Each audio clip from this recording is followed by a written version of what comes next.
नमस्कार दोस्तों, एक बार फिर से आपका हमारे कार्यक्रम न्यूमरोलॉजी 456 में हार्दिक स्वागत है। दोस्तों, आज हम गोल्डन राजयोग की बात करने जा रहे हैं। किन नंबरों से हमें ये गोल्डन राजयोग प्राप्त होता है और इसमें क्या क्या फायदे होते हैं और व्यक्ति को जीवन किस तरीके से आगे चलता है। तो कार्यक्रम शुरू करते हुए हम बताते हैं गोल्डन राजयोग 3 नंबरों से आता है, जिसमें 4, 5 और 6। जैसा कि आपको मालूम है, लोसू ग्रिड इस तरीके से बनता है। उसमें 4 यहाँ पे आता है, 5 बीच में आता है सेंटर में और 6 कॉर्नर में आता है। तो ये तीनों नंबर राजयोग के होते हैं। राजयोग का मतलब ये होता है कि आपको कोई संपत्ति गिफ्ट में मिल जाए, आप अच्छे घर में पैदा हुए हों जिससे आपका राजयोग बनता है, या आप किसी इस तरीके के फील्ड में चले जाएं जिससे कि आपका लाइफ स्टाइल जो है बहुत ऊंचा हो जाए, तो उसे राजयोग कहते हैं। राजयोग के लिए किसी भी कुंडली में 4, 5, 6 का होना अनिवार्य है। 4 राहु, 5 गणेश और 6 देवगुरु शुक्राचार्य। तो राहु, कलयुग में राहु ही सबसे बड़ा देव है।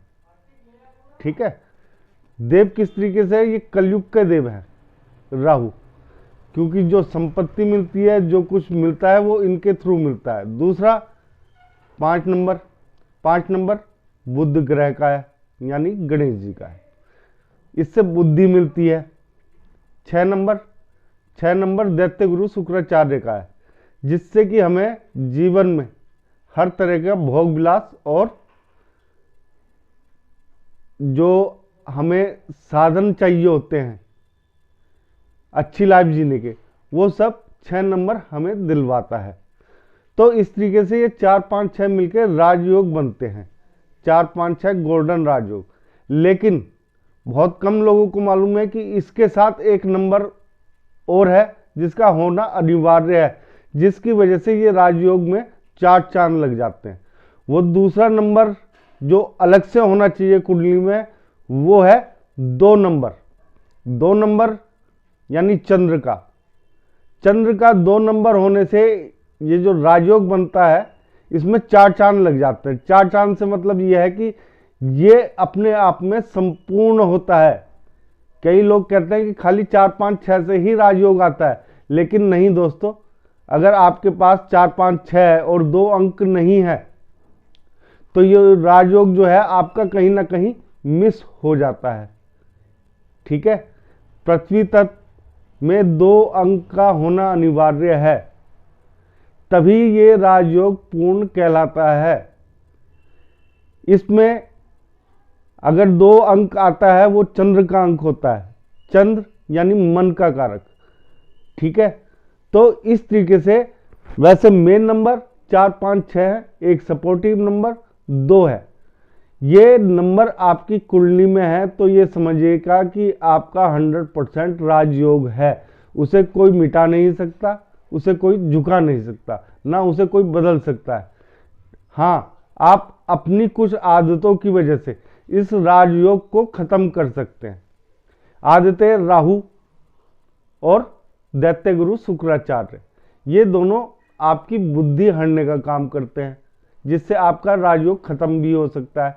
लेकिन अगर कुंडली में ये तीनों नंबर है तो आपके जीवन में हमेशा राजयोग बना ही रहेगा।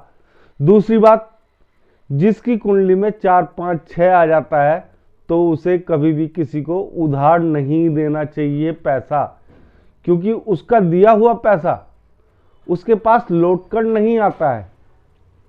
ठीक है, जो पैसा दे रहे हैं या तो उसे दान समझ के दीजिए कि भैया ये पैसा मेरे पास आना नहीं है वापसी। ठीक है, अगर आप इस तरीके से देते हैं तो ठीक है, नहीं तो अगर आपको देना है तो मंगलवार का दिन छोड़ दें। जिसके कुंडली में 4, 5, 6 आ रहा है, वो मंगलवार के दिन कम से कम वो ना दे। वैसे तो मंगलवार के दिन किसी को भी पैसा उधार नहीं देना चाहिए। ठीक है, लेकिन 4 5 6 को नहीं देना चाहिए कम से कम जिसकी कुंडली में आ रहा है, क्योंकि इससे राजयोग जो है आपका अच्छा तो है ही, लेकिन आपका पैसा गया हुआ वापसी नहीं आता है।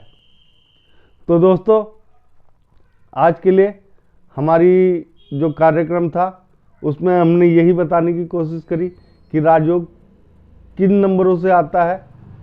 ये नंबर अगर आपकी कुंडली में है तो आप बचपन से ही राजयोग के भागीदार बन जाते हैं। आपके जीवन में हमेशा राजयोग यानी राजाओं जैसी खुशियाँ और सुख प्राप्त होता रहता है लगातार। अगर आपको हमारा ये कार्यक्रम अच्छा लगा है, पसंद आया है, तो इसे लाइक करें, शेयर करें और ज़्यादा से ज़्यादा सब्सक्राइब करें। धन्यवाद दोस्तों।